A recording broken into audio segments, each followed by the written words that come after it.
Time value of money is the most fundamental concept in all of finance, especially real estate finance. And it essentially says that money has value that changes over time. Money can grow over time by being used to earn interest. And money can also lose value over time because of inflation.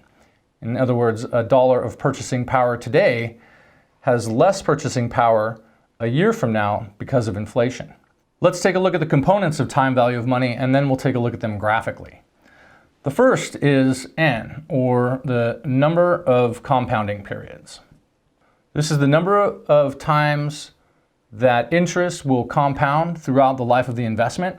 In real estate finance, almost everything we do is monthly compounding, or 12 periods per year. Next, we have our interest rate.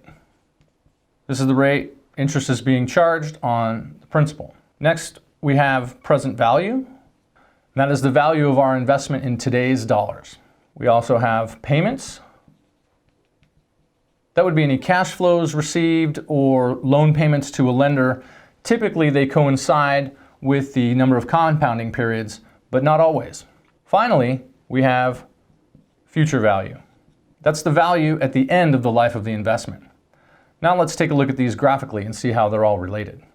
If this is our N, or time, and this is our value of our investment today, that's our present value. Our value of our investment in the future is our future value. The growth of our investment equals I. And then, of course, if we have any cash flows along the way, those would be represented as payments. Important to note is that if you have any three of these components, you can extrapolate the other two.